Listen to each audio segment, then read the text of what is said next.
Hello friends, आप सभी का स्वागत है हमारे यूट्यूब चैनल टारगेट तक क्लासेज पर। मैं संजय से आज आपके साथ डिस्कस करूंगा रेलवे एलपी और टेक्नीशियन का प्रीवियस ईयर पेपर जो 10 जो हुआ था आपके 14/8/2018 की सेकंड शिफ्ट में। तो बात करते हैं हम क्वेश्चन नंबर फर्स्ट से शुरुआत करते हैं बिना टाइम वेस्ट किए हुए। क्वेश्चन नंबर फर्स्ट रीजनिंग का क्वेश्चन है। इसमें बोला गया है कि उस चित्र का चयन करें जो समूह से संबंधित नहीं है। यहाँ पे आपको 4 चित्र दिया गया है ए बी सी डी में, और इसमें से पूछा गया है कि कौन सा समूह, कौन सा चित्र इन 4 जो चित्र दिए गए ए बी सी डी इन समूह से संबंधित नहीं है। तो चित्र नंबर देखो सी वाले में क्या है कि बाकी जो ए बी और डी इनमें चारों में क्या है, इस आकृति को जो ये वर्त है इसको बीच में ये लाइन 2 बराबर भागों में डिवाइड कर रही है, लेकिन सी वाले में ये बीच में नहीं है और इस वर्त को 2 बराबर भागों में डिवाइड नहीं कर रही है। तो ये सी वाला जो चित्र है ये इन चारों चित्रों में से भिन्न है। तो इसका करेक्ट आंसर हो जाएगा ये सी वाला चित्र, इसका करेक्ट आंसर हो जाएगा, जो कि आपको ऑप्शन नंबर 4 में दिया गया है ये सी, ये इसका करेक्ट आंसर हो जाएगा। नेक्स्ट बात करते हैं क्वेश्चन नंबर सेकंड की। क्वेश्चन नंबर सेकंड में बोला गया है कि DWT को कोड में लिखा जाता है CJW, उसी प्रकार QPM को क्या लिखा जाएगा। अब DWT इसको लिखा जाता है आपके GZW, और पूछा गया है कि QPM इसको क्या लिखा जाएगा। तो D 4 पे आता है, 4 में 3 जोड़े 7, 7 G आता है। फिर W 23 पर, 23 में 3 जोड़े 26 पर Z आता है। फिर 20 में 3 जोड़े तो कितना आया 23, और 23 पर कौन आता है W। इसी प्रकार Q 17 पे आता है और 17 में 3 जोड़ेंगे तो 20, 20 पर कौन आता है T। P आता है आपके 16 पर, 16 में 3 जोड़ेंगे तो 19, 19 पर कौन आता है S। और आपके M कितने पे आता है 13 पे, 13 पे में 3 जोड़ेंगे 16, 16 पर कौन आता है P। तो TSP इसका करेक्ट आंसर हो जाएगा, जो कि आपको ऑप्शन नंबर फर्स्ट में दिख रहा है TSP, ये इसका क्वेश्चन नंबर सेकंड का करेक्ट आंसर हो जाएगा। नेक्स्ट बात करते हैं हम क्वेश्चन नंबर थर्ड की। क्वेश्चन नंबर थर्ड में बोला गया है कि किसी तरल की समान मात्रा के लिए निम्नलिखित में से किस प्रक्रिया की गति सबसे धीमी होती है। तो तरल की समान मात्रा ले लें, जैसे पानी की हम 1 लीटर हमने पानी ले लिया और पानी को जमाया जाता है, उसको उबाला जाता है, उसकी वाष्पीकरण किया जाता है और उसका संघनन किया जाता है। तो कौन सी प्रक्रिया इनमें से सबसे धीमी होगी, ये पूछा गया है। तो ये वाष्पीकरण की प्रक्रिया है। समान मात्रा में यदि किसी तरल को लिया जाए तो उसके वाष्पीकरण की प्रक्रिया सबसे धीरे होती है। तो ऑप्शन नंबर फर्स्ट वाष्पीकरण इसका करेक्ट आंसर हो जाएगा। नेक्स्ट हम बात करते हैं क्वेश्चन नंबर 4 की। क्वेश्चन नंबर 4 में बोला गया है कि निम्न जानवरों में से किसकी अपेक्षाकृत अधिक लंबी आंत होती है। तो आंत इन जो 4 जानवर दिए गए, कुत्ता, बाघ, खरगोश और लोमड़ी, इनमें से खरगोश की आंत अपेक्षाकृत इन तीन चारों में से सबसे लंबी होती है खरगोश की आंत। तो ऑप्शन नंबर थर्ड इसका करेक्ट आंसर हो जाएगा। नेक्स्ट बात करते हैं हम क्वेश्चन नंबर 5 की। क्वेश्चन नंबर 5 में बोला गया है कि तर्क पर ध्यानपूर्ण विचार करें और निर्णय करें कि इनमें नीचे दी गई कौन सा अनुमान निहित है। तर्क कुछ इस प्रकार से है। तर्क में बोला गया है कि राजमार्ग प्राधिकरण ने घोषणा की है कि वे शुक्रवार से 3 दिन के लिए बेंगलोर और तुमकुर के बीच सड़क मरम्मत का बड़ा काम शुरू करेगी। अनुमान फेस्ट में बोला गया है कि लोगों को बेंगलोर और तुमकुर के बीच अपनी यात्रा की योजना इसके अनुरूप बनानी चाहिए। तो हाँ, अनुमान फेस्ट तो करेक्ट हो जाएगा। बात करते हैं अनुमान सेकंड की। अनुमान सेकंड में बोला गया है कि प्राधिकरण अनावश्यक मरम्मत कार्य से नागरिकों को परेशान कर रही है।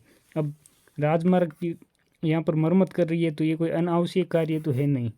राजमार्ग में यदि कहीं पर गड्ढे हो गए, कहीं से सड़क है वे फूट गई है, तो इसकी मरम्मत कर रहे हैं प्राधिकरण, तो ये सही काम कर रहे हैं। अनावश्यक मरम्मत तो है नहीं, आवश्यक मरम्मत ही कर रहे हैं। तो इसके अकॉर्डिंग ये अनुमान सेकंड रॉन्ग हो जाएगा, केवल अनुमान फर्स्ट ही नीत होगा। तो ऐसा कौन सा ऑप्शन में दिया गया देखते हैं।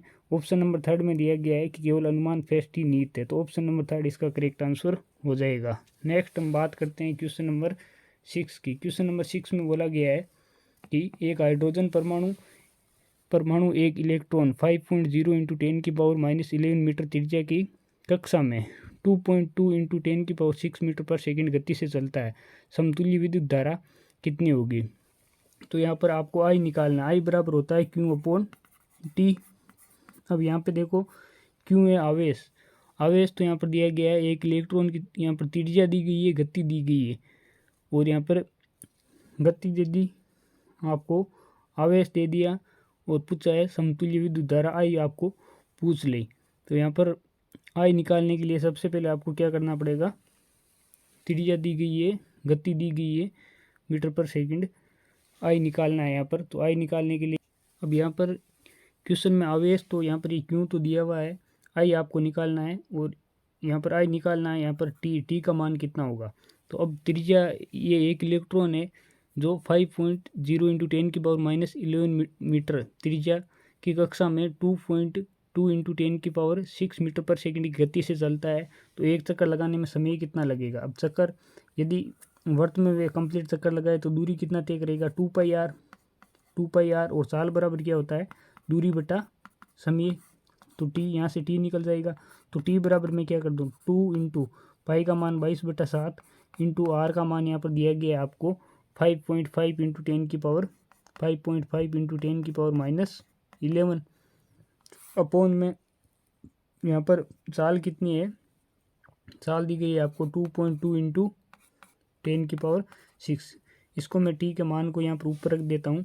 टी का मान कुछ इस प्रकार है, टी बराबर 2 इंटू 22 इंटू 5 इंटू 10⁻11 बट्टा 2 इंटू 7 इंटू 2.2 इंटू 10⁻6। ये आ गई टी की वैल्यू। तो यहाँ से टी की वैल्यू निकालेंगे तो इस पॉइंट को मैं हटाऊँगा तो ऊपर यहाँ पर 0 लगा दूँ और ये 22 से 22 कट जाएगा। फिर बचा कितना, 5 दूनी 10, टी बराबर कितना बचा, 5 दूनी 10, ये 10 है तो यहाँ पर 2 10 यहाँ से 5 दूनी 10 और 10 यहाँ पर 10⁻11 है तो यहाँ पर 10⁻9 हो जाएगी अपॉन 10⁻6। तो टी बराबर कितना हो जाएगा, 10⁻15। और क्यों बराबर कितना है, क्यों बराबर दिया गया है आपको 1.6 इंटू 10⁻19 अपॉन यहाँ पर टी का मान 10⁻15। तो इसको और कहीं पर गलती नहीं कर दी है, एक बार देख लेता हूँ मैं। यहाँ पर वैल्यू तो सही रखी है मैंने, 7 पाई का मान रख दिया 2 इंटू 22/7, 2 पाई इंटू आर की वैल्यू यहाँ पर रख दी -11 अपॉन चाल रख दी 2.2 इंटू 10⁻6। फिर ये यहाँ से कैंसिल हो गया, 7 नीचे 7 ये बच ही गया। अब आपको 1 मिनट, यहाँ से कितना हो गया, टी की वैल्यू आ जाएगी आपके, ये माइनस कितना हो जाएगा, नीचे ये 7 बचा हुआ है ही, 7 इंटू 10⁻6 और ये 10⁻15 और नीचे ये 7 है ही। अब ये ऊपर जाएगी तो 1.6 इंटू 10 ये प्लस में हो जाएगा और ये माइनस में है तो यहाँ प्लस का 4 अपॉन 7। फिर यहाँ से पॉइंट हटाऊँ, 0 लगा दूँ नीचे, फिर 0 से काटूँगा तो 16/7 इंटू 10⁻3 हो जाएगी। और जब इसको डिवाइड करूँगा तो अंत में आंसर आएगा 1.12 या मिली एम्पियर, जो कि ऑप्शन नंबर फर्स्ट में दिया गया है। ये इसका करेक्ट आंसर हो जाएगा। नेक्स्ट हम बात करते हैं क्वेश्चन नंबर 7 की। क्वेश्चन नंबर 7 में बोला गया है कि खाली स्थान पर आने वाली सही चित्र को चुनें। तो खाली स्थान पर यहाँ पर कौन सा चित्र आएगा, आपको 4 ABCD 4 चित्र दिए गए हैं और खाली स्थान पर कौन सा चित्र आएगा ये यहाँ पे आपको पूछा गया है। तो यहाँ पर खाली स्थान पर चित्र आएगा, चित्र ए यहाँ पर खाली स्थान पर करेक्ट आएगा। तो ये कौन से ऑप्शन में दिया गया आपको, ये नहीं आ रहा है। यहाँ पर देखो, बंदर जिस प्रकार केले को खाता है उसी प्रकार ये चूहा किसको खाएगा, तो चूहा एम में क्या दिया हुआ है, सही दिख नहीं रहा है। यहाँ पर डी में जो फिगर दे रखी है इसको चूहा खाता है, तो ऑप्शन नंबर 3 इसका करेक्ट आंसर हो जाएगा। नेक्स्ट बात करते हैं हम क्वेश्चन नंबर 8 की। क्वेश्चन नंबर 8 में बोला गया है कि किसी मिश्रण में रेत और बजरी का अनुपात 7:8 है, जबकि बजरी और सीमेंट का अनुपात 6:7 है। मिश्रण में रेत और सीमेंट का अनुपात कितना है। मिश्रण में सबसे प्रथम बोला गया है कि रेत और बजरी का अनुपात है 7:8। फिर बोला गया है कि बजरी और सीमेंट का अनुपात है 6:7 और लास्ट में पूछा गया है कि रेत और सीमेंट का अनुपात कितना होगा। तो यहाँ पर देखो बजरी है तो यहाँ पर बजरी लिख दूँ 6:7 और यहाँ से जब निकालूंगा तो 6 7 42 और 6 8 48 और 8 7 56। तो ये रेत, ये बजरी और ये सीमेंट। हमें पूछा गया है कि रेत और सीमेंट का अनुपात कितना है, तो 42:56। अब किसका भाग जा रहा है इसमें, काटने पर किसका भाग जा रहा है, यहाँ से देखो 42, 42 में किसका भाग 3 मतलब 4, 14 का 14 14 14 14 42 14 56 3:4 ये आपके रेत और सीमेंट का अनुपात हो जाएगा 3:4, जो कि ऑप्शन नंबर 4 में दिया गया है, ये इसका करेक्ट आंसर हो जाएगा। नेक्स्ट बात करते हैं क्वेश्चन नंबर 9 की। क्वेश्चन नंबर 9 में बोला गया है कि कार्बन डाइऑक्साइड को किस नाम से जाना जाता है। ठोस कार्बन डाइऑक्साइड को शुष्क बर्फ के नाम से जाना जाता है। सूखी बर्फ बोल दो या शुष्क बर्फ, ड्राई आइस बोल दो, ठोस कार्बन डाइऑक्साइड को इस नाम से जाना जाता है। तो ऑप्शन नंबर फर्स्ट इसका करेक्ट आंसर हो जाएगा। नेक्स्ट बात करते हैं क्वेश्चन नंबर 10 की। क्वेश्चन नंबर 10 में बोला गया है किसी प्लेटफॉर्म के ऊपर से एक टावर का उन्नयन कोण 30 डिग्री था। टावर 45 मीटर ऊंचा था और प्लेटफॉर्म तथा टावर के बीच क्षैतिज दूरी 40√3 मीटर थी। प्लेटफॉर्म की ऊंचाई कितनी होगी।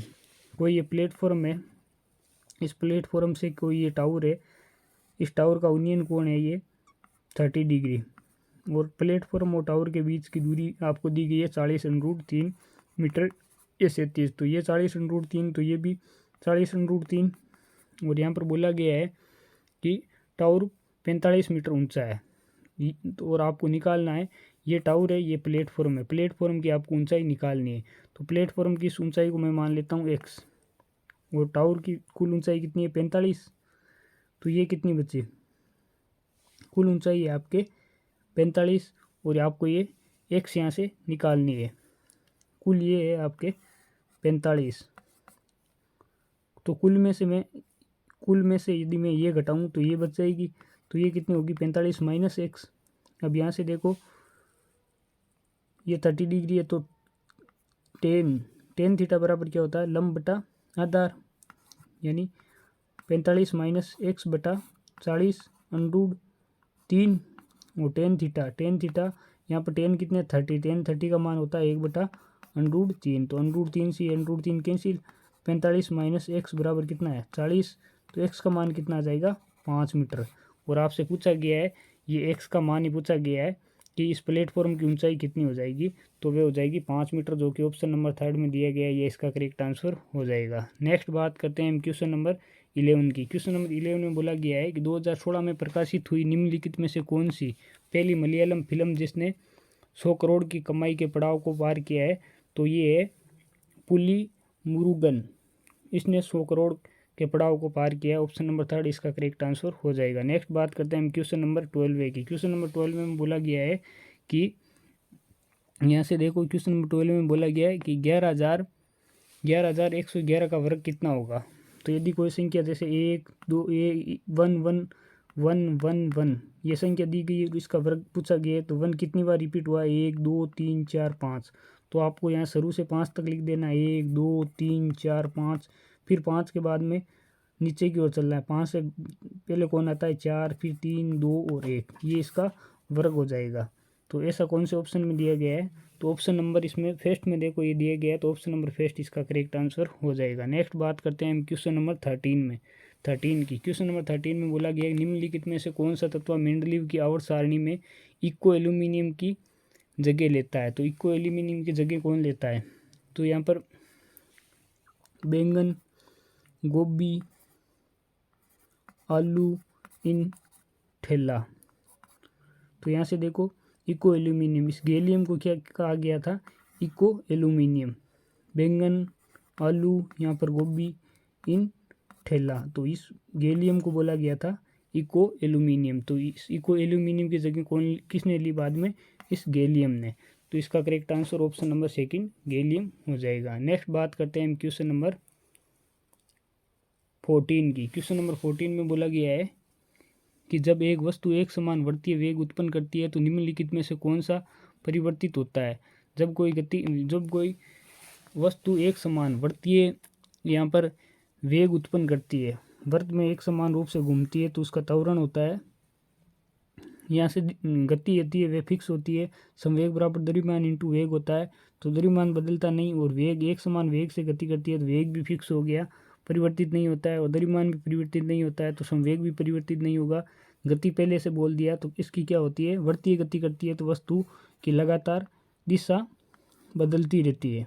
वृत्तीय गति करती हुई वस्तु की दिशा हमेशा बदलती रहती है। तो इसी में क्वेश्चन में पूछा गया है कि कौन सी राशि यहाँ पर परिवर्तित होगी, तो यहाँ पर इसकी दिशा परिवर्तित होगी, तो ऑप्शन नंबर फर्स्ट इसका करेक्ट आंसर हो जाएगा। नेक्स्ट बात करते हैं क्वेश्चन नंबर 15 की। क्वेश्चन नंबर 15 में बोला गया 8% साधारण वार्षिक ब्याज की दर पर कोई धनराशि 2 से 1/2 वर्षों में 300 हो जाती है, निवेशित की गई राशि क्या है। अब हमने पहले मान लेते हैं हम कि निवेशित की गई राशि है 100 और ब्याज कितना है, ब्याज काल्पनिक ब्याज निकाल लेता हूँ। काल्पनिक ब्याज बराबर होता है दर इंटू समय। दर कितनी है 8%, समय कितना है 5/2, तो यहाँ पर काल्पनिक ब्याज कितना आ जाएगा 520 और यहाँ पर राशि हो जाती है 300 और हमारे राशि कितनी हो जाती है, मूलधन 100 माना था और यहाँ पर ब्याज कितना हो गया 20, तो यहाँ पर मिश्रधन कितना हो जाएगा 120। और यदि आपको यहाँ पर निकालनी है कि निवेशित की गई धनराशि कितनी होगी, तो हमने माना था 100, तो इसको मैं 100 से गुणा करा देता हूँ। ये 0 से 0 कैंसिल, फिर यहाँ से मैं क्या करता हूँ 2 का भाग 6 बार और 2 का भाग इसमें कितनी बार जाएगा 50 बार और 6 का भाग इसमें 5 बार, तो 5 चूड़ी 25, तो वे निवेशित की गई राशि हो जाएगी 250 रुपये, जो कि आपको ऑप्शन नंबर 3 में दिख रहा होगा। ये इसका करेक्ट आंसर हो जाएगा। नेक्स्ट बात करते हैं क्वेश्चन नंबर 16 की। क्वेश्चन नंबर 16 में बोला गया है कि रोशन की वर्तमान उम्र उषा की वर्तमान उम्र के 1.5 गुणे से 3 वर्ष कम है। रोशन की वर्तमान उम्र उषा के वर्तमान उम्र के 1.5 गुणे यानी 3/2 से 3 वर्ष कम है। 12 वर्ष पहले उषा की उम्र, 12 वर्ष पहले उषा की उम्र रोशन की उम्र, मतलब 12 वर्ष पहले रोशन की उम्र के आधे, रोशन की उम्र के आधे से 3 वर्ष ज़्यादा थी। रोशन की उम्र के आधे से 3 वर्ष ज़्यादा थी। रोशन की वर्तमान उम्र क्या होगी, तो यहाँ पर मैं क्या करता हूँ, रोशन की निकालनी है तो मैं क्या करता हूँ उषा के यहाँ पर रख देता हूँ। तो उषा की कितनी होगी, u के स्थान पर रखना है। पहले इस समीकरण में थोड़ा सा सोल्व कर लेता हूँ। तो यहाँ से देखो 2u माइनस 12×2 24 ये इधर आ रहा है ना, फिर यहाँ से बराबर r माइनस 13 प्लस 3, यहाँ 2u बराबर यहाँ पे r और ये इधर जाएगा तो प्लस का हो जाएगा, तो प्लस का 12 और 3 15। अब यहाँ से मैं क्या करता हूँ u का मान रखता हूँ, u का मान रखूँगा तो 2r प्लस ये माइनस का है तो इधर का यहाँ से पहले एलसीएम ले लेता हूँ, तो यहाँ से 6 हो जाएगा, 6 माइनस का है तो इधर आके प्लस का हो जाएगा बराबर 3u और u की वैल्यू रखूँगा तो 2 इंटू 2r प्लस 6 अपॉन ये 3 बराबर r प्लस 15। अब मैं इसको यहाँ से ऊपर सोल्व कर लेता हूँ, तो यहाँ से मैं इसको पहले यहाँ से इधर भेज देता हूँ, तो 4r प्लस 12 बराबर 3r प्लस 45 और यहाँ से देखो ये r इधर रहेगा तो 4r में से r गया 3r गया तो r बराबर 45 माइनस 12 और 45 में से 12 घटाऊँगा तो कितनी बचेगा, 45 में से 12 घटाना है यहाँ पे, 1 मिनट रुको, 15 × 45 6 दूनी 12 2 दूनी 4, 45 में से 12 घटाऊँगा तो यहाँ पर 33 बचेंगे। r बराबर 33 वर्ष। रोशन की वर्तमान उम्र क्या है 33 वर्ष और ऑप्शन में दिया गया है फर्स्ट यहाँ 42 वर्ष करेक्ट दिया गया है, कहीं गलती कर दी क्या, 1 मिनट रुको। क्वेश्चन में बोला गया है कि रोशन की वर्तमान उम्र उषा की वर्तमान उम्र के 1.5 गुणे से 3 वर्ष कम है, 1.5 गुणे से 3 वर्ष कम है और इसको मैं सोल्व करता हूँ तो 2r प्लस 6 बराबर 3u और बाद में बोला गया है कि 12 वर्ष पहले उषा की उम्र, 12 वर्ष पहले उषा की उम्र रोशन की उम्र के आधे से 3 वर्ष ज़्यादा थी, 3 वर्ष ज़्यादा थी। यहाँ से मैं इसको सोल्व करता हूँ तो 2u माइनस 24 बराबर r माइनस 12 प्लस ये यहाँ से एलसीएम लेना पड़ेगा तो यहाँ पर हो जाएगा ये 6, यहाँ पे मैंने थोड़ी सी गलती कर दी थी, फिर यहाँ पे ये 12 और 6 यहाँ पे हो जाते हैं आपके 12 और 6 18 हो जाता और इसके बाद में देखो यहाँ पर ये 18 के बाद में ये 3 से 18 में 18 54, यहाँ पे 54 और बाद में यहाँ से 54 में से घटाना था आपको 12 घटाना था, 54 में से 12 घटाओगे तो कितने बच जाएगा आपके 42। तो रोशन की वर्तमान उम्र हो जाएगी 42 वर्ष, जो कि ऑप्शन नंबर फर्स्ट में दिया गया ये इसका करेक्ट आंसर हो जाएगा। नेक्स्ट बात करते हैं क्वेश्चन नंबर 17 की। क्वेश्चन नंबर 17 में बोला गया है कि यदि किसी विलयन से नीला लिटमस लाल रंग में परिवर्तित हो जाता है तो इसका पीएच स्तर कितना होने की संभावना है। यदि कोई विलियन नीले लिटमस को लाल में बदल देता है तो वे 100%। अब नीले लिटमस को लाल लिटमस में कौन बदलता है? अम्ल क्या करता है? नीले लिटमस को लाल लिटमस में बदल देता है। और यदि कोई विलियन अम्लीय विलियन है तो उसका पीएच वैल्यू 7 से कम ही होगी, क्योंकि 7 पर उदासीन और 7 से कम अम्लीय और 7 से अधिक होता है क्षारीय। तो यहाँ पर नीले से लाल कर रहा है तो वह 100% अम्ल होगा, अम्लीय विलियन होगा, और अम्लीय विलियन है तो उसका पीएच 7 से कम ही होगा। तो ऑप्शन में देखने पर केवल 7 से कम ऑप्शन नंबर सेकंड में दिया गया 6, तो इसकी पीएच 6 होने की संभावना होगी, जो कि ऑप्शन नंबर सेकंड में दिया गया, ये इसका करेक्ट आंसर हो जाएगा। नेक्स्ट बात करते हैं क्वेश्चन नंबर 18 की। क्वेश्चन नंबर 18 में बोला गया है कि सभी शार्क मछलियाँ हैं। सभी शार्क क्या है? मछलियाँ हैं। और फिर बोला गया है कोई भी मछली सांप नहीं है। कोई भी मछली आपके सांप नहीं है। निष्कर्ष टेस्ट में बोला गया है कि कोई भी सांप शार्क नहीं है। अब कोई भी मछली यदि सांप नहीं है वो तो ये शार्क सांप कैसे हो जाएगा? तो कोई भी सांप शार्क नहीं है, ये इस करेक्ट हो जाएगा। निष्कर्ष टेस्ट निष्कर्ष सेकंड में कोई भी सांप शार्क नहीं है, ये भी करेक्ट है। कोई भी सांप शार्क नहीं है तो निष्कर्ष सेकंड भी करेक्ट हो जाएगा। तो ऑप्शन नंबर 4 में बोला गया है फर्स्ट और सेकंड दोनों अनुसरण करते हैं, तो ऑप्शन नंबर 4 इसका करेक्ट आंसर हो जाएगा। नेक्स्ट बात करते हैं क्वेश्चन नंबर 19 की। क्वेश्चन नंबर 19 में बोला गया है कि कमर ने एक सेकंड हैंड स्टीरियो को पुनः बिक्री करके 16% लाभ अर्जित किया। यदि उसने स्टीरियो को 1500 में खरीदा तो उसने उसे कितने में बेचा? अब 1500 में उसने खरीदा था और 16% लाभ पर उसने उसको बेच दिया। 16% उस पर उसने लाभ प्राप्त किया, तो उसने विक्रय मूल्य उसको कितने में बेचा? उसका विक्रय मूल्य क्या होगा? तो 00 से 00, फिर यहाँ से 15 छकड़ी 90, और 15 और 9 कितने हो गए? 24, 2 और 15 और 2 17। 1740 में उसने इस 1500 में खरीदी हुई स्टीरियो को यदि 1740 में ये कमर बेच रहा है तो उसको 16% लाभ अर्जित होगा। तो 1740 इसका विक्रय मूल्य हो जाएगा, जो कि ऑप्शन नंबर 3 में दिया गया 1740, ये इसका करेक्ट आंसर हो जाएगा। नेक्स्ट बात करते हैं क्वेश्चन नंबर 20 की। क्वेश्चन नंबर 20 में बोला गया है कि दिए गए संबंधित जोड़ी शब्दों के आधार पर अनुपस्थित शब्द का चयन करें। यहाँ पर देखो दिया गया है कि तलवा पैर में होता है, तो हाथ में क्या होती है? तो हाथ में होती है हथेली। ऑप्शन नंबर 3 में दिया गया हथेली, ये इसका करेक्ट आंसर हो जाएगा। नेक्स्ट हम बात करते हैं क्वेश्चन नंबर 21 की। क्वेश्चन नंबर 21 में बोला गया है कि निम्नलिखित में से कौन एक पाइथागोरस तरीक है? तो कुछ पाइथागोरस तरीक में यहाँ पर आपको लिखा देता हूँ। सर्वप्रथम यह 3 इंपॉर्टेंट लिखा रहा हूँ। 3 4 5, 5 12 13, 7 24 25, 8 15 17, फिर 9 40 41, ये कुछ इंपॉर्टेंट पाइथागोरस तरीके, इसको आपको याद करना आवश्यक है ताकि आप क्वेश्चन में ज़्यादा टाइम नहीं लगाओ। आपको यदि ये याद हो, आपको जैसे कर्ण 5 दे दिया गया तो आधार 3 और लंब 4 हो जाएगा। ऑटोमेटिकली आपको निकालना नहीं पड़ेगा। कर्ण स्क्वायर बराबर आधार स्क्वायर प्लस लंब स्क्वायर के उस फॉर्मूले से। तो यहाँ पर देखो ऑप्शन में पाइथागोरस तरीक पूछा है, तो इनमें से कौन सा दिया हुआ है? ये 8 15 17 वाला दिया गया है। तो ऑप्शन नंबर 4 8 15 17 ये एक पाइथागोरस तरीक है, तो ऑप्शन नंबर 4 इसका करेक्ट आंसर हो जाएगा। नेक्स्ट बात करते हैं क्वेश्चन नंबर 22 की। क्वेश्चन नंबर 22 में बोला गया ऑक्सीजन की आपूर्ति पर्याप्त होने पर नीली लौ उत्पन्न होती है। ऑप्शन नंबर 4 ये नीली लौ उत्पन्न होती है जब ऑक्सीजन की पर्याप्त आपूर्ति हो। ऑप्शन नंबर 4 इसका करेक्ट आंसर हो जाएगा। नेक्स्ट बात करते हैं क्वेश्चन नंबर 23 की। क्वेश्चन नंबर 23 में बोला गया है कि यदि युवा पुत्र 2 घंटों के लिए शीघ्रता से काम करता है और एक दिन में 16 वस्तुएं तैयार करता है, 2 घंटे में कितनी वस्तुएं तैयार कर रहा है युवा? यंग 2 घंटे में 16 वस्तुएं तैयार करता है, ये टाइम है और ये वस्तुएं हैं।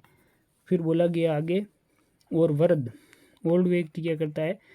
वृद्ध पिता धीरे धीरे 8 घंटे काम करते हैं, 8 घंटे काम करते हैं और एक दिन में 24 वस्तुएं तैयार करते हैं। इनमें से कौन सा सही है? ऑप्शन नंबर फर्स्ट में बोला गया पुत्र की ऊर्जा अधिक है। अब ऊर्जा क्या है? ऊर्जा किसकी अधिक है?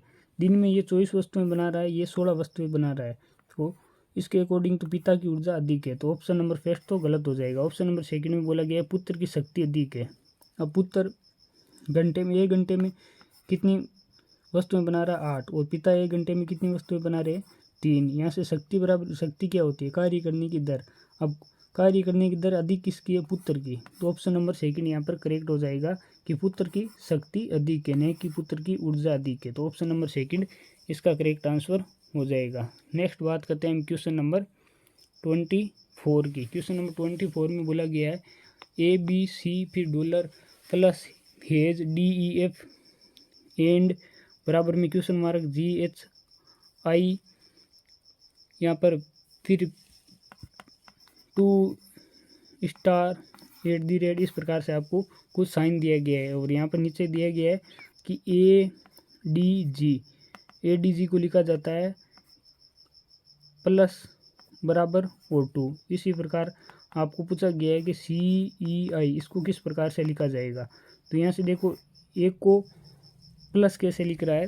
तो यहाँ पर क्वेश्चन में देखने पर ए के बाद BC और यहाँ पर डॉलर, इन तीन को छोड़ने के बाद ये प्लस आ रहा है तो इसको लिख रहा है। फिर डी के बाद में EF और यहाँ पर एंड, इसको इन तीन को वापस 3 डिजिट को छोड़ के इसका कोड लिख रहा है बराबर। और इसी प्रकार आगे देखो जी के बाद में HI और यहाँ पर फुल स्टॉप और इसके बाद में 2 आ रहा है तो इस जी का कोड 2 लिख रहा है। तो इसी प्रकार आपको पूछा गया है कि CEI का कोड क्या होगा। तो सी के बाद में डॉलर प्लस और यहाँ पर डॉलर प्लस और हेज को छोड़ने पर क्या आ रहा है डी, तो सी का कोड हो जाएगा डी। ई का कोड क्या होगा, ई के बाद में एफ एंड और बराबर को छोड़ने के बाद आ रहा है क्वेश्चन मार्क, तो ई का कोड हो जाएगा ये क्वेश्चन मार्क। और इसके बाद आई का कोड क्या होगा, तो आई के बाद यहाँ से देखो ये प्रश्नवाचक 2 और स्टार को छोड़ने के बाद आ रहा है @ तो DI ये CEI का कोड हो जाएगा। तो ऐसा कौन से ऑप्शन में है, तो ऑप्शन नंबर 4 में ये दिया गया है डी क्वेश्चन मार्क और @ ऑप्शन नंबर 4 इसका करेक्ट आंसर हो जाएगा। नेक्स्ट बात करते हैं क्वेश्चन नंबर 25 की। क्वेश्चन नंबर 25 में बोला गया है कि 20 किलोग्राम भार की एक वस्तु को 2 मीटर की ऊंचाई तक उठाया जाता है, उस वस्तु पर गुरुत्वाकर्षण बल द्वारा कितना कार्य किया गया। तो उस वस्तु पर गुरुत्वाकर्षण बल द्वारा उतना ही कार्य किया गया जितना उस वस्तु को 2 मीटर ऊंचा उठाने पर उस वस्तु के अंदर स्थितिज ऊर्जा संचित हुई है। और स्थितिज ऊर्जा का मान होता है mgh, ये पोटेंशियल एनर्जी, इसका फॉर्मूला था mgh। m कितना है 20, द्रव्यमान है 20 किलोग्राम, जी का मान लेते हैं 10, यहाँ पर दिया गया है 10 मीटर पर सेकंड स्क्वायर इंटू एच मतलब 2 मीटर ऊंचाई तक उठाइए। तो उसके अंदर पोटेंशियल एनर्जी कितनी हो जाएगी 20 दूनी 40 यानी 400 जूल। तो यहाँ पर गुरुत्वाकर्षण द्वारा किया गया कार्य कितना होगा, अब गुरुत्वाकर्षण के विरुद्ध ये कार्य हो रहा है तो ये हो जाएगा -400 जूल। लेकिन यहाँ पर ऑप्शन में +400 जूल दिया गया है, ये बिल्कुल गलत हो रहा है। यहाँ पर यदि कार्य गुरुत्वाकर्षण के विरुद्ध हो तो वे किया गया कार्य नेगेटिव कार्य होता है, नहीं कि पॉजिटिव। तो ऑप्शन नंबर 3 इसका करेक्ट आंसर हो जाएगा। नेक्स्ट बात करते हैं हम क्वेश्चन नंबर 26 की। क्वेश्चन नंबर 26 में बोला गया है कि दिए गए प्रश्न पर विचार करें और तय करें कि निम्नलिखित कथनों में से कौन सा कथन प्रश्न का उत्तर देने के लिए पर्याप्त है। यहाँ पर आपको कुछ कथन इस प्रकार से दिया गया है, ये प्रश्न में इस प्रकार से बोला गया है कि $14 $20 स्टार 8 हेज और 4 इसका मान क्या होगा, ये आपको पूछा गया है। कथन फर्स्ट में बोला गया है कि इस डॉलर का मतलब है माइनस, और फिर बोला गया है कि इस स्टार का तात्पर्य है प्लस और इस हेज का तात्पर्य है डिवाइड। अब इसके अकॉर्डिंग हम बोर्ड मास के अनुसार इसका वैल्यू निकाल सकते हैं कथन फर्स्ट के अनुसार। और कथन सेकंड में दिया गया है कि यहाँ पर कथन सेकंड में यहाँ तक की वैल्यू कुल वैल्यू बताई गई है 25, लेकिन आगे इनकी वैल्यू क्या होगी ये हम नहीं निकाल सकते। तो कथन सेकंड से इसका आंसर नहीं दे सकते, लेकिन कथन फर्स्ट से इसका आंसर दे सकते हैं। तो केवल कथन फर्स्ट से इसका आंसर हम दे सकते हैं। तो ऑप्शन नंबर सेकंड में देखो मात्र कथन 1 पर्याप्त है, जबकि केवल कथन 2 पर्याप्त नहीं है। तो ऑप्शन नंबर सेकंड इसका करेक्ट आंसर हो जाएगा। नेक्स्ट बात करते हैं हम क्वेश्चन नंबर 27 की। क्वेश्चन नंबर 27 में बोला गया है कि भारत के मसालों के बगीचे के नाम से किसे जाना जाता है। तो भारत में मसाले के बगीचे के नाम से जाना जाता है केरल को मसालों की रानी के नाम से जाना जाता है। ऑप्शन नंबर सेकंड इसका करेक्ट आंसर हो जाएगा। नेक्स्ट बात करते हैं क्वेश्चन नंबर 28 की। क्वेश्चन नंबर 28 में बोला गया है किस भारतीय अभिनेता जो बाद में राजनेता बने को 2017 में film fair life time achievement पुरस्कार प्राप्त हुआ। तो शत्रुघ्न सिन्हा को यहाँ पर film fair life time achievement पुरस्कार 2017 में प्राप्त हुआ था। ऑप्शन नंबर थर्ड इसका करेक्ट आंसर हो जाएगा। नेक्स्ट बात करते हैं हम क्वेश्चन नंबर 29 की। क्वेश्चन नंबर 29 में बोला गया है कि उत्तर की ओर मुख करते हुए ऐश्वर्या घड़ी की सुई में 45 डिग्री घड़ी की सुई की दिशा में घूमती है। ये ऐश्वर्या नाम की लड़की है, उत्तर की ओर मुख करके खड़ी हुई है, घड़ी की सुई की दिशा में 45 डिग्री घूमती है, तो मुख हो गया इसका इधर। फिर बोला गया है और फिर घड़ी की सुई की विपरीत दिशा में 135 डिग्री, फिर पुनः 135 डिग्री घूमती है घड़ी की दिशा के विपरीत, फिर इसका मुख हो जाता है इधर 135 डिग्री घूमने पर। इसके बाद में बोला गया है पुनः घड़ी की सुई की दिशा में 180 डिग्री मुड़ती है, तो 180 डिग्री मुड़ने पर इसका मुख ये सूर्य को हो जाएगा इस तरफ।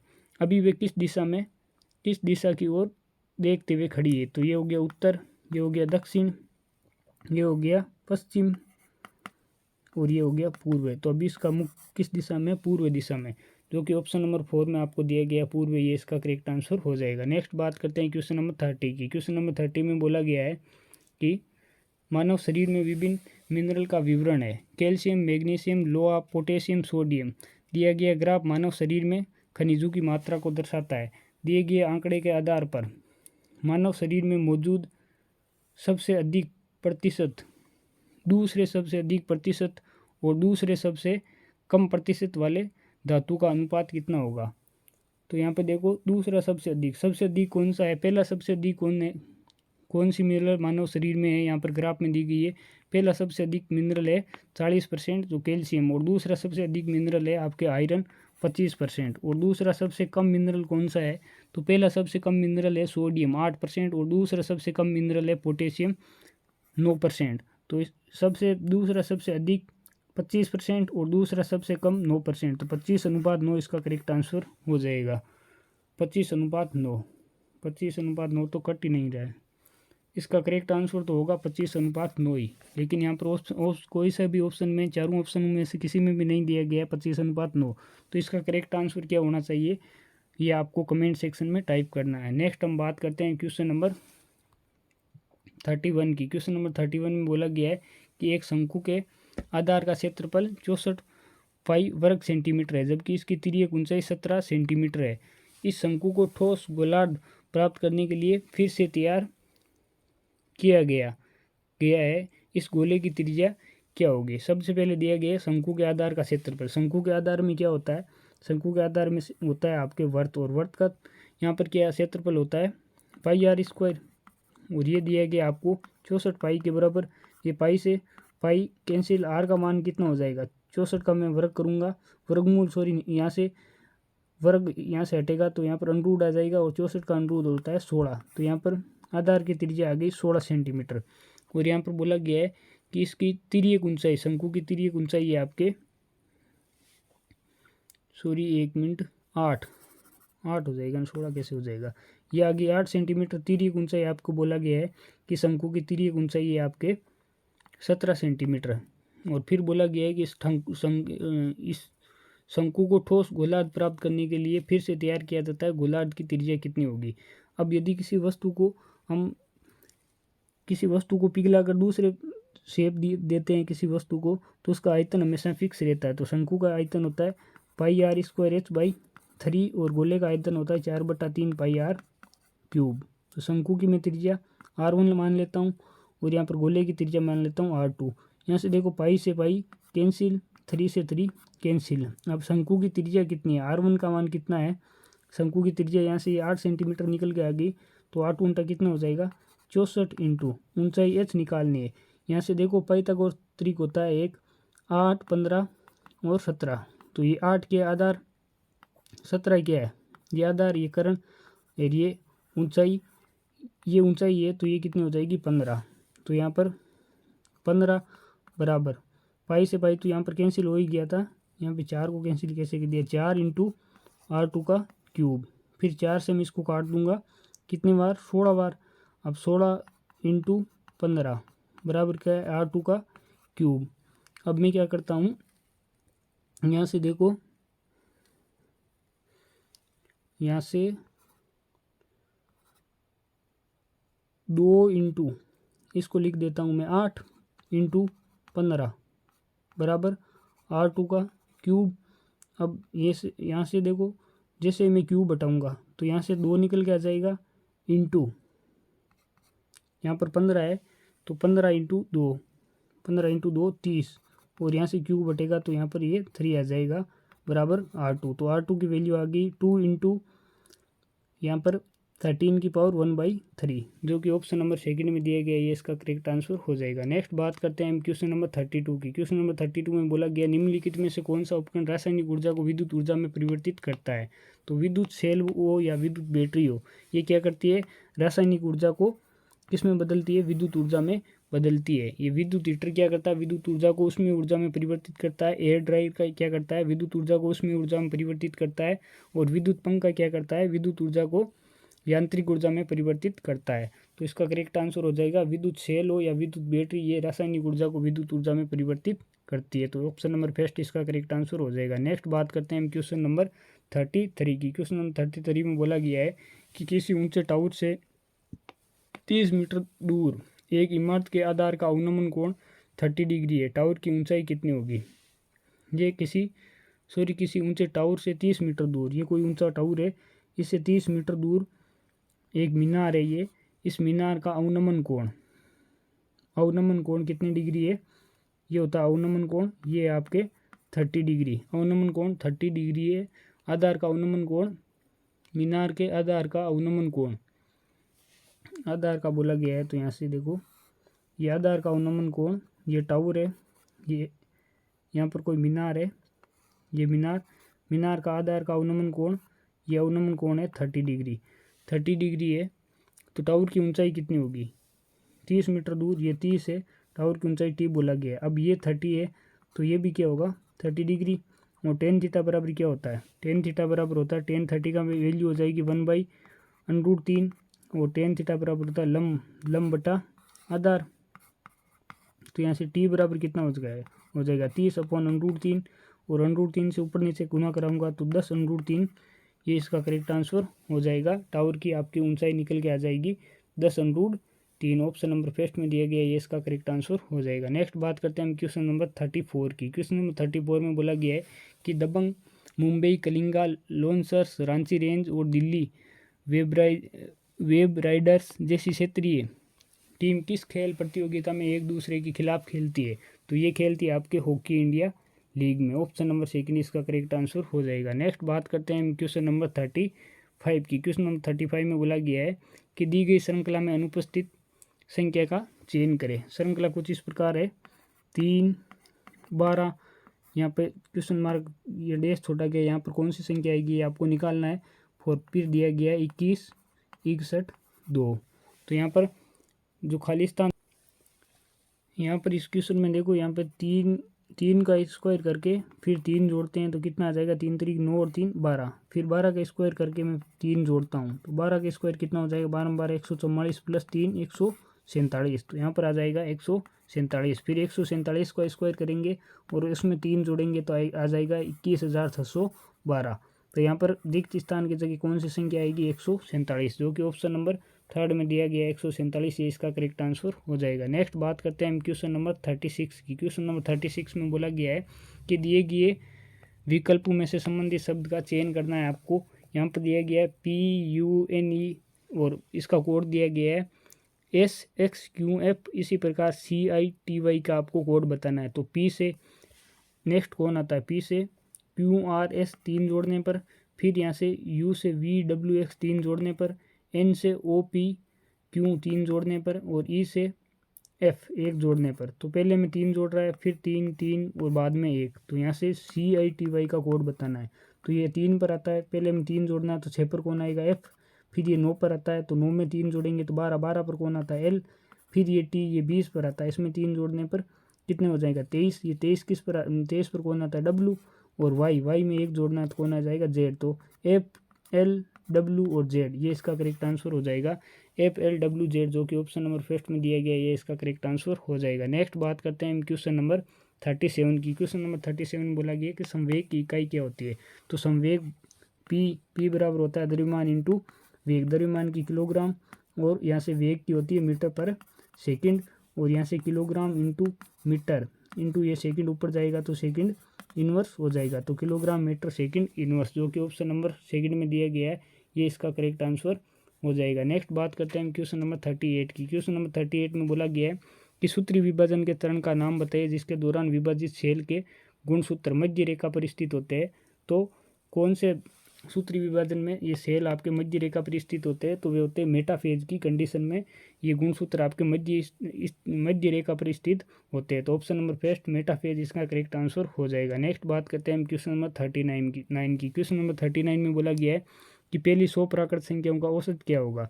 तो 100 प्राकृत संख्याओं का औसत का फॉर्मूला होता है n+1/2।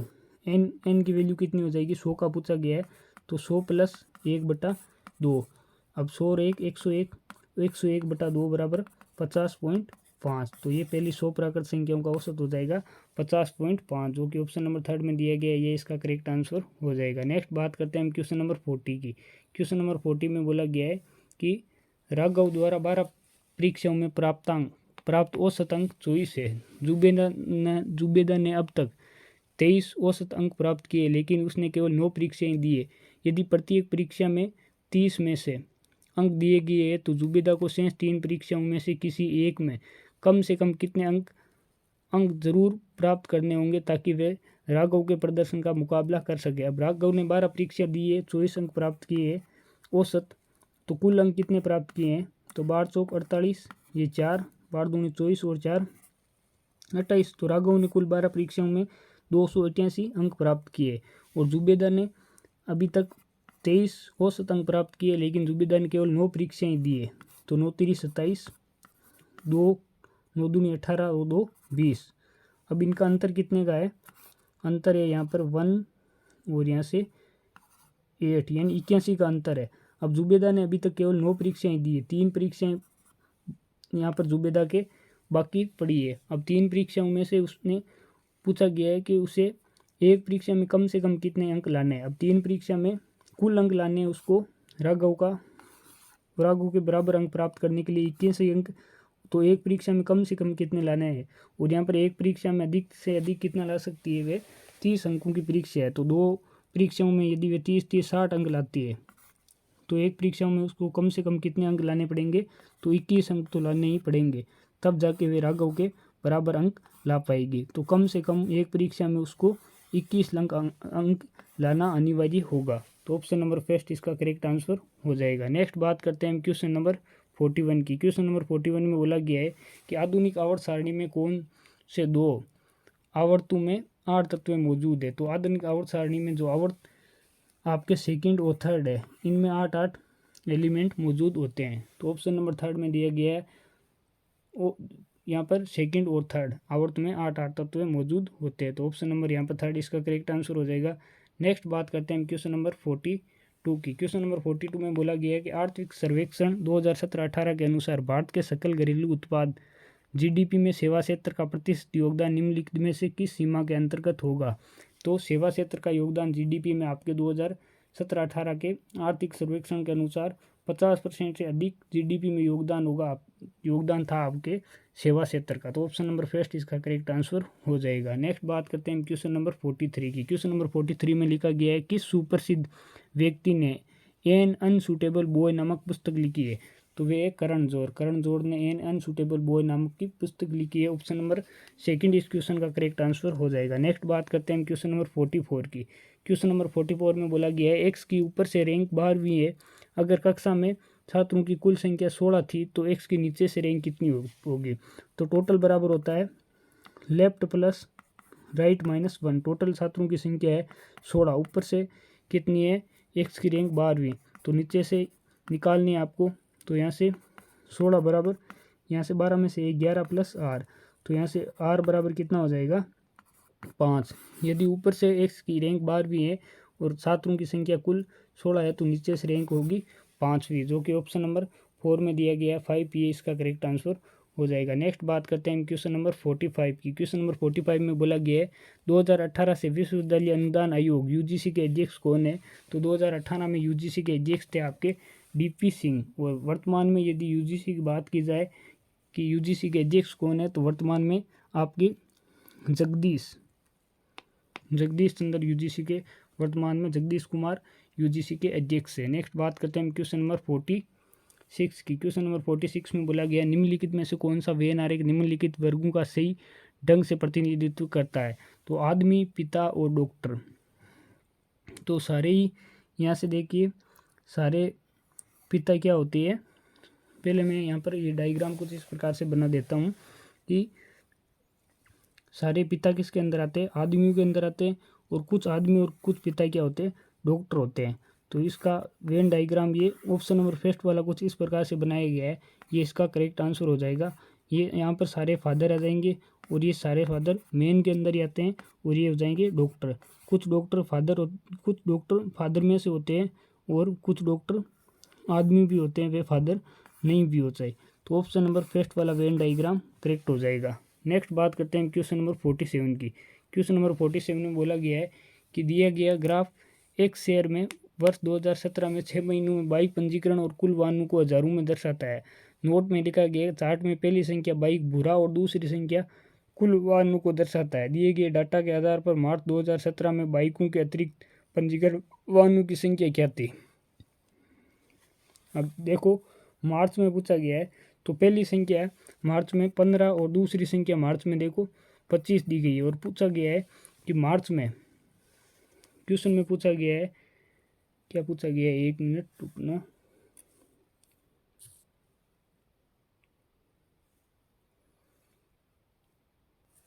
क्वेश्चन में पूछा गया है कि दिए गए डाटा के आधार पर मार्च 2017 में बाइक के अतिरिक्त पंजीकृत वाहनों की संख्या क्या थी।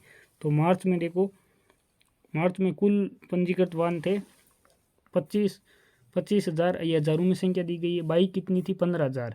तो बाइक के अतिरिक्त कुल कितने वाहन हो जाएंगे, तो टोटल में से मैं बाइक हटा देता हूँ तो कितना बचेगा, यहाँ से 25 में से 15 घटा दूंगा तो 10,000 हो जाएंगे अतिरिक्त बाइक के अतिरिक्त पंजीकृत वाहन मार्च 2017 में।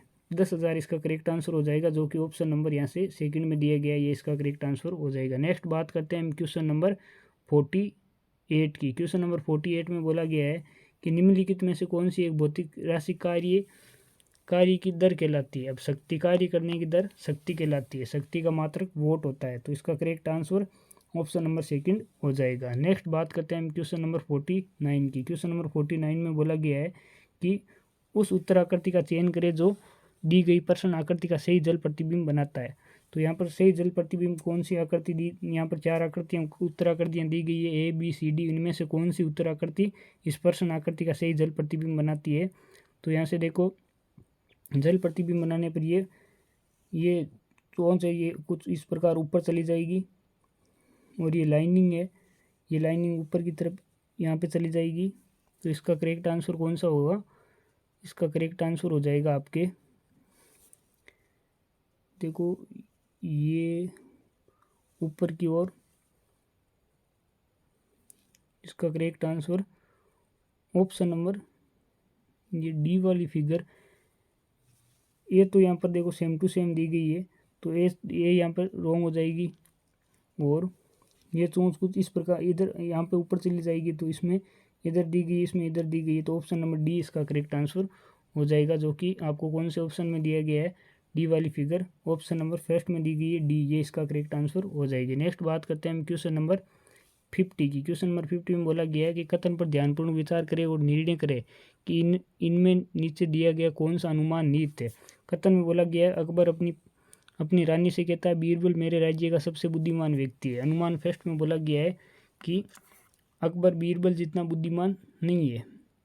हाँ ये करेक्ट बात है, क्योंकि अकबर बोलता है कि मेरे राज्य का सबसे बुद्धिमान व्यक्ति बीरबल है। तो बीरबल, अब राज्य में तो अकबर स्वयं ही आ गया और सबसे बुद्धिमान बीरबल है, तो अकबर से ही ज़्यादा बुद्धिमान कौन होगा, बीरबल। और अकबर बीरबल जितना बुद्धिमान नहीं है। तो ऑप्शन नंबर अनुमान फर्स्ट यहाँ पर करेक्ट होगा। अनुमान सेकंड की बात करते हैं, इसमें बोला गया है अकबर बीरबल को अगला राजा बनाना चाहता है। अब यहाँ पर बुद्धिमान व्यक्ति है, तो राजा बनाना चाहता है या नहीं चाहता है, इसका हमें नहीं पता है। कथन के अकॉर्डिंग हम नहीं बता सकते हैं कि वे राजा बनाना चाहता है या नहीं, परंतु अनुमान यहाँ पर फर्स्ट इसका करेक्ट हो जाएगा। तो ऑप्शन नंबर फर्स्ट में ही दिया गया है, केवल अनुमान फर्स्ट निहित है। तो ऑप्शन नंबर फर्स्ट इसका करेक्ट आंसर हो जाएगा। नेक्स्ट बात करते हैं हम क्वेश्चन नंबर 51 की। क्वेश्चन नंबर 51 में बोला गया है कि इम्प्लांटेशन किसकी प्रक्रिया है। तो इम्प्लांटेशन आपकी प्रक्रिया है युग्मनज को गर्भाशय की लाइनिंग से कनेक्ट करना, ये इम्प्लांटेशन कहलाता है। तो ऐसा कौन से ऑप्शन में दिया गया है? ऑप्शन नंबर 4 में दिया गया है कि एक गर्भाशय के लाइनिंग से युग्मनज का जुड़ना इम्प्लांटेशन कहलाता है। तो ऑप्शन नंबर 4 इसका करेक्ट आंसर हो जाएगा। नेक्स्ट बात करते हैं क्वेश्चन नंबर 52 की। क्वेश्चन नंबर 52 में बोला गया है कि 36, 54 और 108 का HCF कितना होगा? तो इसका HCF हो जाएगा 18, जो कि ऑप्शन नंबर फर्स्ट में दिया गया है। हाईएस्ट कॉमन फैक्टर 18 ही होगा। इस 18 का इन तीनों में से बड़ी संख्या तो 4 ऑप्शन में दी गई है वे 18 है, और 18 का तीनों में भाग जा रहा है 36, 54 और 108 में। तो ऑप्शन नंबर फर्स्ट 18 इनका HCF हो जाएगा।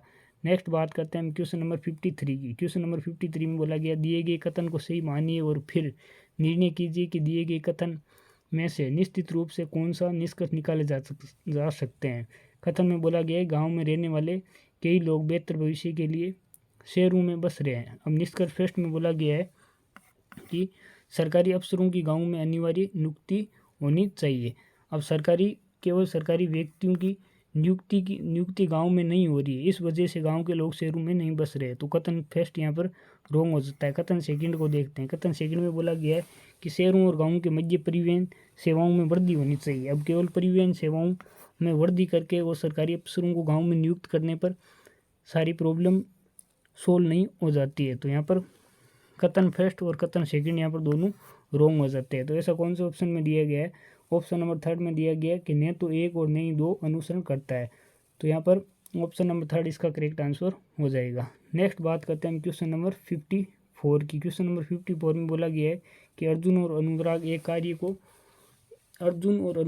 कार्य को क्रम से 6 और 7 दिनों में पूरा करते हैं। ये अर्जुन ने और AN में अनुराग ले लेता हूँ। ये अर्जुन और अनुराग 6 और 7 दिनों में किसी कार्य को पूरा करते हैं। यदि वे दोनों मिलकर कार्य पूरा करते हैं तो उन्हें कुल 780 रुपये अर्जित करते हैं। इस धनराशि में अर्जुन का भाग कितना है? अब यहाँ पर जो राशि है वह आपके एफिशिएंसी के अकॉर्डिंग दी जाती है। तो यहाँ पर यदि अर्जुन को समय 6 लग रहा है तो एफिशिएंसी अर्जुन की हो जाएगी, यहाँ का कुल काम हो जाएगा 6 से 2 42। तो अर्जुन की एफिशिएंसी हो जाएगी 6 की और अनुराग की एफिशिएंसी हो जाएगी 7 की। और जो 780 है कुल रुपये उनको मिलते हैं। और यहाँ से कुल कितना है? यहाँ से देखो 6 से 12 और 1 13।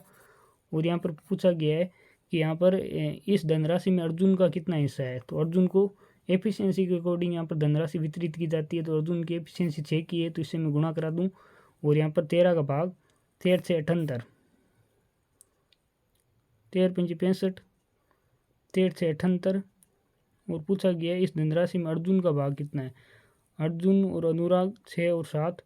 तो यहाँ पर एफिशिएंसी उल्टी होती है, सॉरी, यहाँ पर देखो 7 और यहाँ पर 6, फिर 7, 13 से 78, 6 7 42। तो अर्जुन को कितनी धनराशि मिलेगी? 420 रुपये, जो कि ऑप्शन नंबर 4 में दिया गया 420, ये इसका करेक्ट आंसर हो जाएगा। नेक्स्ट बात करते हैं हम क्वेश्चन नंबर 55 की। क्वेश्चन नंबर 55 में बोला गया दिया गया अनुक्रम का लुप्त पद विकल्पों में से चुने कि कौन सा ये विकल्प इस दिए गए अनुक्रम में जो क्वेश्चन मार्क स्थान है उस पर आएगा करेक्ट। तो 25 Y आता है आपके 25 नंबर पर, फिर Y से W आता है 23 नंबर पर 2 कम, फिर U 2 कम 21 पे आता है, फिर S 19 पर आता है। तो यहाँ पर 2 कम करें तो 17 पर कौन आता है? Q। तो Q 17 इस क्वेश्चन मार्क स्थान पर आ जाएगा, जो कि ऑप्शन नंबर सेकंड में दिख रहा है Q 17। तो ऑप्शन नंबर सेकंड इसका करेक्ट आंसर हो जाएगा। नेक्स्ट बात करते हैं क्वेश्चन नंबर 56 की। क्वेश्चन नंबर 56 में बोला गया है कि थोड़ा सा मैं इसको छोटा कर लेता हूँ। A, B और C मिलकर किसी कार्य को 10 दिनों में समाप्त कर सकते हैं। 3 व्यक्ति हैं A, B, C, ये मिलकर किसी कार्य को 10 दिन में समाप्त कर सकते हैं। फिर बोला गया A और B मिलकर इस कार्य को 12 दिन में समाप्त कर सकते हैं। A और B मिलकर इस कार्य को 12 दिन में समाप्त कर सकते हैं, जबकि B और C एक साथ मिलकर इसी कार्य को 20 दिनों में समाप्त कर सकते हैं। B और C 20 दिनों में समाप्त कर सकते हैं या पूरा कर सकते हैं। यदि B अकेला इस कार्य को करे तो उसे कार्य को पूरा करने में कितना दिन लगेगा? पहले मैं इनका एलसीएम ले लूँगा, वे कुल कार्य आ जाएगा। तो एलसीएम कितना होगा? 60। अब इन दोनों की एफिशिएंसी कितनी है? इस 60 में 10 का भाग दूंगा 6 बार। फिर A और B की एफिशिएंसी कितने की? 5 की। 12 पंचे 60 और 20 3 60। अब यहाँ से पूछा गया है कि B अकेला करेगा, तो यहाँ से देखो A B C की कुल एफिशिएंसी 6 की, A प्लस B की एफिशिएंसी है 5 की। तो सी की एफिशिएंसी कितने की आएगी, 1 की। अब ए बी प्लस सी की एफिशिएंसी है 3 की, बी प्लस सी की एफिशिएंसी है 3 की, सी की एफिशिएंसी है 1 की, तो बी की एफिशिएंसी आ जाएगी 2। अब बी की एफिशिएंसी है 2, यानी बी एक दिन में 2 काम करता है, तो 60 काम करने में कितने दिन लगेंगे बी को, कुल 30 दिन लगेंगे। तो ऐसा ऑप्शन नंबर फर्स्ट में दिया गया है 30 दिन, ये इसका correct answer option number first हो जाएगा। नेक्स्ट बात करते हैं हम क्वेश्चन नंबर 57 की। क्वेश्चन नंबर 57 में बोला गया है कि दी गई आकृति की सही दर्पण छवि चुने, यदि दिख रहा शीशा क्षैतिज रखा हो, ये दिख रहा शीशा यदि क्षैतिज रखा गया हो तो यहाँ पर इसकी दर्पण प्रतिबिंब सही कौन सा होगा, इस फिगर का दिया गया है इसका। तो यहाँ से देखो ऑप्शन में चलते हैं हम, ऑप्शन नंबर फर्स्ट में इसका दर्पण प्रतिबिंब हमें बताना है और शीशा यहाँ पर नीचे रखा गया है, तो इसका दर्पण प्रतिबिंब कौन सा होगा ये बताना है हमें। तो ऑप्शन नंबर फर्स्ट तो रॉन्ग हो जाएगा, option number first, option number second भी रॉन्ग हो जाएगा, थर्ड फोर, ऑप्शन नंबर 4 इसका करेक्ट आंसर हो जाएगा। नेक्स्ट बात करते हैं हम क्वेश्चन नंबर 58 की। क्वेश्चन नंबर 58 में बोला गया है कंप्यूटर में हमेशा एक होता है, तो कंप्यूटर में हमेशा एक सीपीयू होगा, सीपीयू के बिना कंप्यूटर नहीं चलेगा। कीबोर्ड, माउस और ग्राफिक्स बोर्ड ये हो या नहीं हो कंप्यूटर चल जाएगा, लेकिन बिना सीपीयू के कंप्यूटर नहीं चल सकता है। तो यहाँ पर कंप्यूटर में हमेशा एक सीपीयू की आवश्यकता होती है, तो ऑप्शन नंबर 4 इसका करेक्ट आंसर हो जाएगा। नेक्स्ट बात करते हैं हम क्वेश्चन नंबर 59 की। क्वेश्चन नंबर 59 में बोला गया है कि अपने पहले एक दिवसीय अंतर्राष्ट्रीय क्रिकेट मैच में शतक लगाने वाले पहले भारतीय खिलाड़ी कौन है। उपरोक्त खिलाड़ी ने वर्ष 2016 में ये उपलब्धि हासिल की थी, तो वे है आपके KL राहुल, इसका ऑप्शन नंबर 4 करेक्ट आंसर हो जाएगा। नेक्स्ट बात करते हैं हम क्वेश्चन नंबर 60 की। क्वेश्चन नंबर 60 में बोला गया है कि एक प्राकृत संख्या को जब 4, 5, 6 या 7 से विभाजित किया जाता है तो प्रत्येक दशा में 3 सेंसफुल बचता है, ऐसी सबसे छोटी संख्या कौन सी है। तो अब 4, 5, 6 और 7 इनका एलसीएम लूँगा, तो जो एलसीएम से हमें राशि प्राप्त हो जाएगी, इनका एलसीएम लेने पर जो राशि प्राप्त हो जाएगी वे राशि इनसे डिवाइड होगी कंप्लीट। तो एलसीएम लेने के लिए 2 से डिवाइड करता हूँ, 2, 5, 3, 7, फिर 2 का भाग जाएगा यहाँ पर कितना 1, 5, 3 और 7। तो देखो 7 पंजे 35, 35 दूना 70 और 70 दूना 140 इंटू 3, 14 में 14, 14 14 42, 420 ये इनका एलसीएम आ गया। और बोला गया है कि प्रत्येक दशा में 3 सेंसफुल बचता है, तो यदि 420 में तो 4, 5, 6 और 7 इनसे डिवाइड किया जाता है तो सेंसफुल शून्य बचता है, और उसमें ये 3 ऐड कर दूं तो 423 में इन संख्याओं का भाग देने पर 3 सेंसफुल बचेगा। तो ये सबसे छोटी संख्या है 423, जो कि ऑप्शन नंबर 4 में दी गई है 423, ये इसका करेक्ट आंसर हो जाएगी। नेक्स्ट बात करते हैं हम क्वेश्चन नंबर 61 की। क्वेश्चन नंबर 61 में बोला गया है कि राय ने किसी बैंक में 600 रुपये की धनराशि को जमा कराया जिस पर उसे 8% प्रति वर्ष का साधारण ब्याज प्राप्त होता है। यदि राय ने 5 वर्षों तक बैंक में धनराशि को रखा तो उसे ब्याज के रूप में कितनी राशि मिलेगी। अब ब्याज बराबर होता है, साधारण ब्याज बराबर होता है मूलधन इंटू दर इंटू समय बटा 100। यहाँ से 00 से 00 कैंसिल, और यहाँ से देखो 6 पंजे 30 इंटू 8, 8 3 24, तो 240 रुपये यहाँ पर आपको राई को ब्याज के रूप में प्राप्त होगा, जो कि ऑप्शन नंबर सेकंड में दिया गया है 240, इसका करेक्ट आंसर हो जाएगा। नेक्स्ट बात करते हैं क्वेश्चन नंबर 62 की। क्वेश्चन नंबर 62 में बोला गया है कि ने दिल्ली शहर की स्थापना सबसे पहले की थी और इसे इंद्रप्रस्थ नाम दिया था। तो पांडु ने सर्वप्रथम आपके दिल्ली शहर की स्थापना की थी और इसका नाम इंद्रप्रस्थ दिया था, तो ऑप्शन नंबर सेकंड इसका करेक्ट आंसर हो जाएगा। नेक्स्ट बात करते हैं क्वेश्चन नंबर 63 की। क्वेश्चन नंबर 63 में बोला गया है तपन, रवि और त्रिशा ने एक एक आपस में बांटा। तपन, रवि और टिया लिख देता हूँ मैं त्रिशा, उन्होंने एक केक बांटा। तपन के पास केक का 1/4 हिस्सा है और त्रिशा के पास 2/3 हिस्सा है। तो शेष रवि के पास था, तो रवि के पास केक का कितना हिस्सा था, तो 1/4 प्लस 2/3 को मैं ऐड कर लेता हूँ, तो 12 एलसीएम आ गया। यहाँ पर कितनी बार 3 बार भाग चला जाएगा, यहाँ पर 4, 4 दूनी 8, 8 3 11/12। अब 11/12 भाग केक का आपके यहाँ पर तपन और त्रिशा के पास है, तो शेष कितने बचा 1/12। ये 1/12 केक का 1/12 भाग आपके किसके पास हो जाएगा, रवि के। और यही पूछा गया है कि रवि के पास केक का कितना भाग होगा, तो 1/12 भाग रवि के पास होगा, तो ऑप्शन नंबर फर्स्ट इसका करेक्ट आंसर हो जाएगा। नेक्स्ट बात करते हैं हम क्वेश्चन नंबर 64 की। क्वेश्चन नंबर 64 में बोला गया है कि पाइप ए और सी किसी खाली टैंक को क्रम से 32 और 48 घंटे में भर सकते हैं। ए और सी ये क्रम से 32 और 48 घंटे में भर सकते हैं, जबकि पाइप बी भरे हुए टैंक को 24 घंटे में खाली कर सकता है।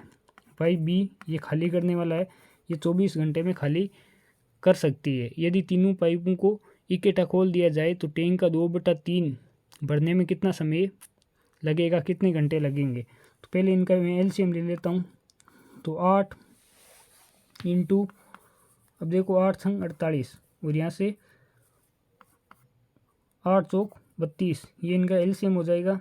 तो 8 इंटू यहाँ से 2 निकल के आ जाएगा, 8 चौक 32। तो एक यहाँ एक की एफिशिएंसी मैं इधर लिख देता हूँ। यहाँ पर ए की एफिशिएंसी कितनी हो जाएगी 3 की, और यहाँ पे सी की एफिशिएंसी कितनी होगी 8 संग 48 2 की, और यहाँ पर ये खाली करने वाला है बी, इसकी एफिशिएंसी कितनी होगी 8 3 24 और 3 दूनी 6 की। तो यहाँ पर पूछा गया भरने में कितना, 1 मिनट रुको, 24 8 3 24 2 दूनी 4, 8 3 24 और 2 दूनी 4। तो यहाँ पर देखो भरने वाला कितने भर रहा है 5 भर रहा है, खाली करने वाला 4 खाली कर रहा है। तो यहाँ पर 1 घंटे में कितना भर रहा है 1 भर रहा है, और भरना कितना है हमें स्कूल का 8 इंटू 6 इंटू 2 का हमें भरना है केवल 2/3।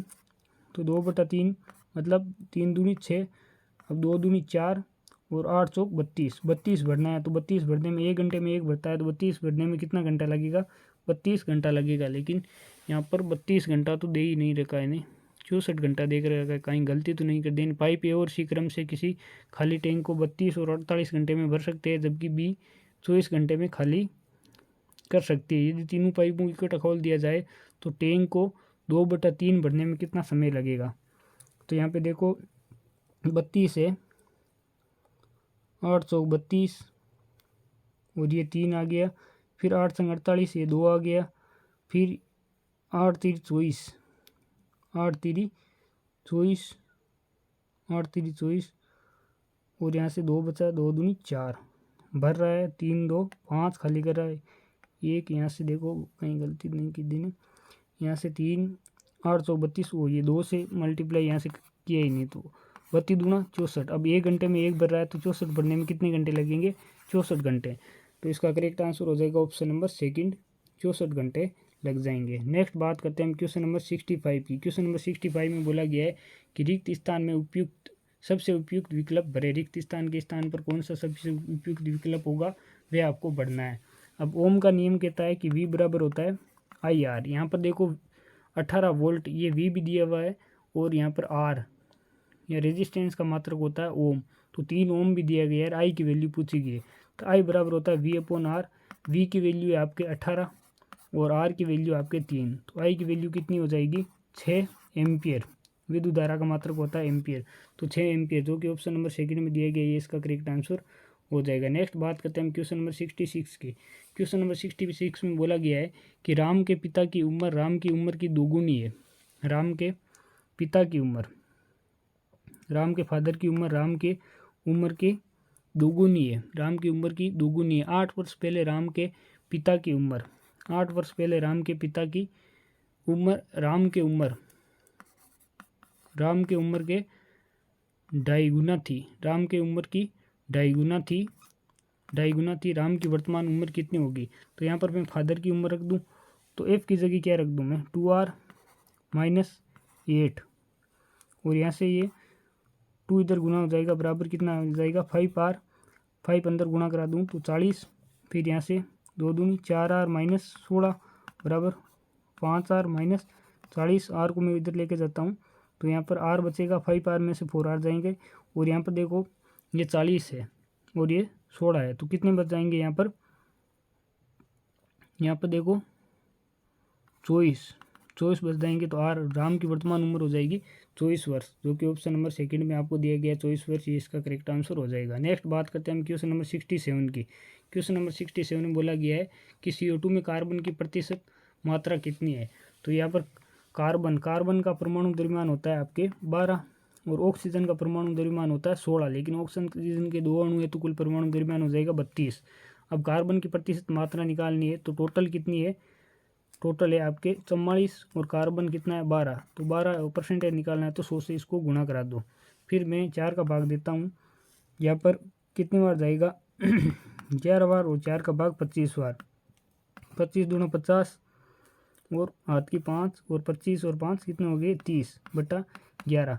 अब 11 का मैं भाग देता हूँ, 11 दूना 22 कितने बचे 8, फिर 11 7 77 कितने बचे 3, फिर 11 दूना 22, फिर आगे आएगा तो यहाँ पर इसको 2 को 3 लिख देता है तो 27.3% यहाँ पर कार्बन की मात्रा होगी, जो कि ऑप्शन नंबर आपको 4 में दिख रहा है 27.3। ये इसका करेक्ट आंसर हो जाएगा option number 4। Next question number 68 की बात करते हैं। क्वेश्चन नंबर 68 में बोला गया है कि मान लें कि निम्न चित्रों में से प्रत्येक में संख्याएं कोई एक समान प्रवृत्ति दर्शाती है, उस विकल्प का चयन करें जो चित्र सी में प्रश्न दिए गए चिन्ह को बदल सकता है। तो यहाँ पर पहले देखो, पहले ऑप्शन यहाँ फर्स्ट ए में दिया गया है, यहाँ से 3 3 5 और 6 और बीच में लिखा गया है यहाँ पर आपके 39।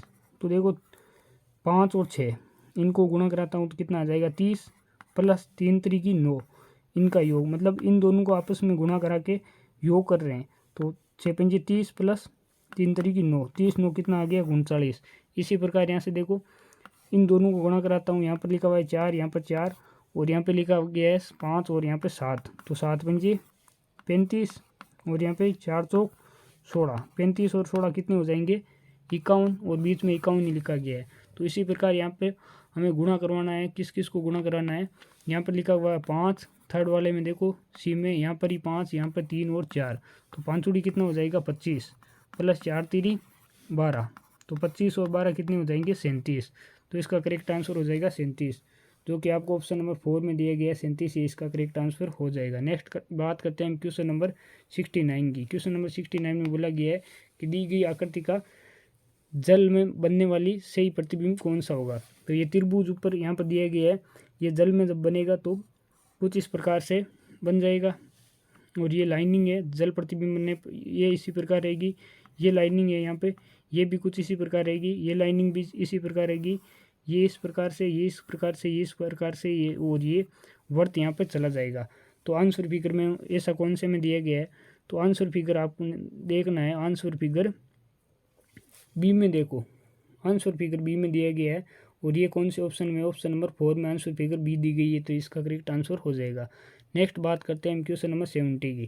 क्वेश्चन नंबर 70 में बोला गया है कि निम्नलिखित चित्र में कितने त्रिभुज है। तो त्रिभुजों की यहाँ पर बात करते हैं, थोड़ा सा इसको मैं जूम कर लेता हूँ कितने त्रिभुज है। तो देखो पहले सिंगल वाला 1 2 3 4 5 6, ये सिंगल सिंगल वाले हो गए 6।